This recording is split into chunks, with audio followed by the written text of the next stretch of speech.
FanMouth Fantasy Roundtable. I'm Erin here with Dave and Jeff, and we're going to talk to you about our tight end picks for Week 10.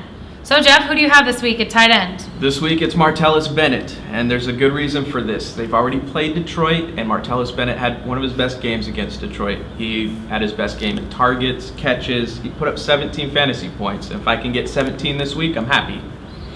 What do you think they've been talking about in the film room all week? We got to stop that Bennett guy. We can't. That was embarrassing. Not with Marshall and Jeffrey in the mix. They're not worried about I'll Bennett. say my biggest concern about this selection actually goes back to another selection you made. That and just me talking, but I would never play a running back and a wide receiver from the same team. Just because they don't complement each other well. I mean, yes, a quarterback can go with a wide receiver. Sometimes even a quarterback can go with a running back, depending upon the circumstances of the game. But it's almost like every time they snap the ball, it's they're handing to Forte. Why aren't they throwing to Bennett? Or they're throwing to Bennett. Why aren't they giving it to Forte more? I mean, I'm not worried about who I'm rooting for. You can have productive running backs and receivers in the same game, no doubt. I mean, look at San Diego. Look at Denver. I mean, there's a million examples. I don't need to continue, but. Who's your tight end pick this week instead, Dave? Well, I'm going with Antonio Gates of San Diego this week. I have Phillip Rivers as my quarterback. I talked to you about how I don't like to have running backs and wide receivers or tight ends in the same game.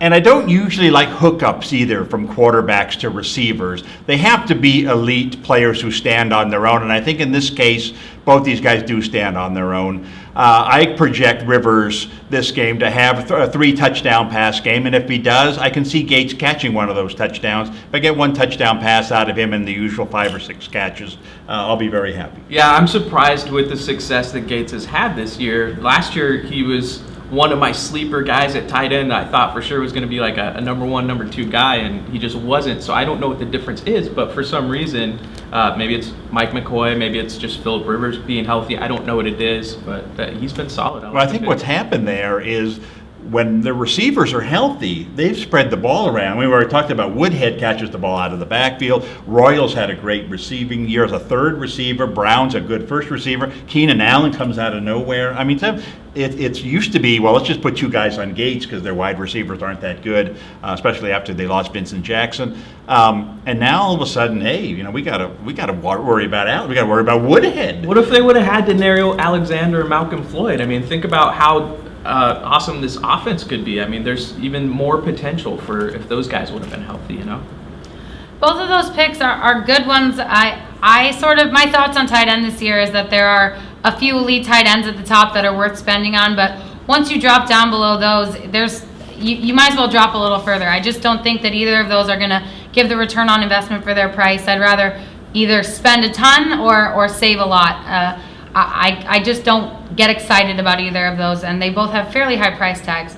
My pick this week has a very high price tag, and that's Jimmy Graham. I couldn't go without a Saint in my lineup, as you know. I've been waiting for him to come back from this injury to full strength, seeing how that he was going to rebound, and even at 80%, he was one of the top tight ends in the league. And I think this week he's finally going to be at 100%, going against a Cowboys offense that has not done well against tight ends.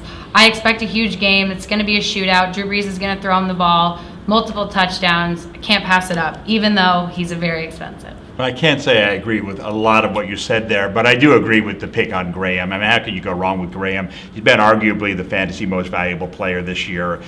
You've had him in your lineup every week. You've had a lot of success, so I can't dispute that. I'll make kind of a weird argument. I'm going to say that he doesn't really have that much upside. And I know that sounds crazy if there's no salaries involved. Jimmy Graham's the best tight end in the league. But you're paying over $19,000 for him, Usually for upside, you're projecting around 2 times the percentage of your total cap. So your upside, you're hoping for 38 points out of Jimmy Graham. I don't think that's real likely, So that's my one knock. I think he's going to put up a bunch of points, but to make it worth what you have to pay for him, I don't see it. He's averaging 22 points a game, and you have to pay $19,000. Usually you want that number to be a little higher if you're going to spend that much money. It's a home game. I think it's going to be a shootout. I could see him putting up that many points. He's been at 80% and still getting the end zone 2 times in the last 2 weeks. Maybe he sees it 3 times. I just see this as one of those high-powered games with a ton of points on the board. I wouldn't be shocked if he did reach that worth the money number. But what makes you say he's not 80% anymore? I mean, he's not at 100% now, just from last week to this week. I mean, How do you know?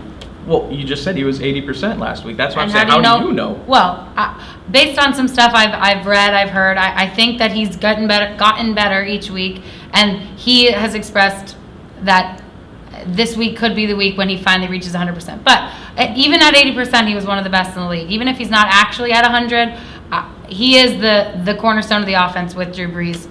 And like I said, I think it's going to be a shootout. They're going to have to put up a ton of points, and with other injuries to some of the other receivers on that team, I think it's going to be Jimmy Graham all day long.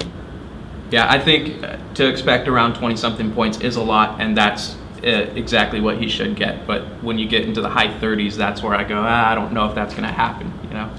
We're going to have to wait and see. Those are our tight end picks this week.